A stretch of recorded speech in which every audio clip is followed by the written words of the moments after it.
बिहार का सिवान विधानसभा सीट सिवान लोकसभा के तहत आता है। 1951 से ही सिवान सीट अस्तित्व में आया था। 1951 में इस सीट पर हुए पहले विधानसभा चुनाव में कांग्रेस के प्रत्याशी शंकरनाथ ने जीत हासिल किया था। वहीं 1957 में हुए चुनाव में भी इस सीट से कांग्रेस प्रत्याशी गजेंद्र प्रसाद श्रीवास्तव ने जीत हासिल किया था। साल 1962 में हुए चुनाव में इस सीट से जीएस पार्टी की टिकट पर जनार्दन तिवारी ने जनता का समर्थन हासिल किया था। वहीं 1967 के चुनाव में यहां से कांग्रेस प्रत्याशी आर चौधरी ने जनता का समर्थन हासिल किया था। वहीं 1969 और साल 1972 में भारतीय जनसंघ के प्रत्याशी जनार्दन तिवारी ने जनता का भरोसा लगातार 2 बार हासिल किया है। वहीं जनता पार्टी के प्रत्याशी गुलाम सरवर ने 1977 में हुए विधानसभा चुनाव में जीत हासिल किया। तो वहीं 1980 के विधानसभा चुनाव में जनार्दन तिवारी ने बीजेपी के टिकट पर जनता का भरोसा हासिल किया और इस सीट पर कमल खिलाया था। 1985 में जनता पार्टी के प्रत्याशी अवध बिहारी चौधरी ने सिवान सीट से जीत का सिलसिला शुरू किया था।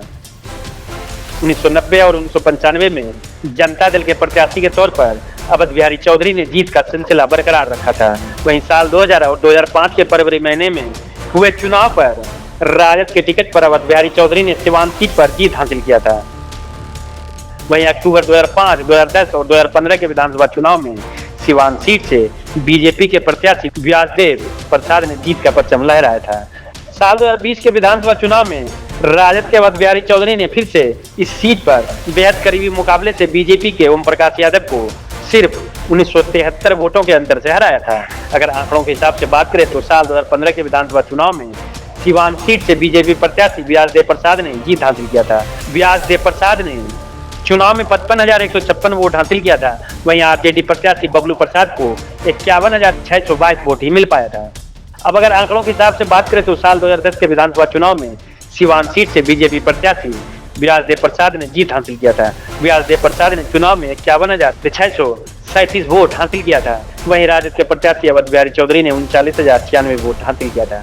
साल 2005 के विधानसभा चुनाव में सिवान सीट से बीजेपी प्रत्याशी व्यासदेव प्रसाद ने जीत हासिल किया। व्यासदेव प्रसाद ने चुनाव में 42,756 वोट हासिल किया। वहीं राजद के प्रत्याशी अवध बिहारी चौधरी ने चुनाव में मात्र 39,587 वोट ही हासिल कर पाया था। इस तरह व्यासदेव प्रसाद ने अवध बिहारी चौधरी को 3,169 वोटों से हराया था। लेकिन 2025 में एक बार फिर सिवान विधानसभा सीट सुर्खियों में है। यहाँ से बीजेपी के कद्दावर नेता मंगल पांडे चुनावी मैदान में है। वहीं इस बार जनसुराज और महागठबंधन के प्रत्याशी मैदान में मजबूती के साथ दिखाई देंगे। ऐसे में सिवान सीट जहां हमेशा चुनाव लड़ाई नेक टू नेक फाइट की रही है, इस बार भी कुछ ऐसा ही होता दिख रहा है। बता दें कि मंगल पांडे पर भी लगातार जनसुराज के संस्थापक प्रशांत किशोर हमलावर रहे हैं और कई गंभीर आरोप भी लगाए हैं। अब आगे क्या होगा ये सब चुनाव के बाद जनता तय करेगी। लेकिन अगर साल 2025 के चुनाव जनता के मुद्दों पर होगी और मुद्दों की जीत होगी तो बिहार में बहार होगी। आपको क्या लगता है बिहार में किस मुद्दे पर चुनाव होना चाहिए? आप अपना राय आप हमें कमेंट बॉक्स में जरूर बताएं। आज के अंक में बस इतना ही। वीडियो अच्छा लगा हो तो लाइक और शेयर करें और अभी तक आपने हमारा चैनल समाचार पर लिंक्स को सब्सक्राइब नहीं किया है तो चैनल को सब्सक्राइब कर लें ताकि आपको बिहार विधानसभा चुनाव के खबरों का नोटिफिकेशन सबसे पहले मिल सके। तो एक बार खड़ा होकर के इनका अभिनंदन करिए। आजकल नीतीश कुमार जी पकड़वा मुख्यमंत्री हो गए। जंगल राज वालों के झूठ और धोखे, उससे आगे भी सावधान रहना बहुत जरूरी है। एक केंद्रीय नेता है जो दिल्ली से आते हैं। लालू नीतीश मोदी का राज की जनता का राज।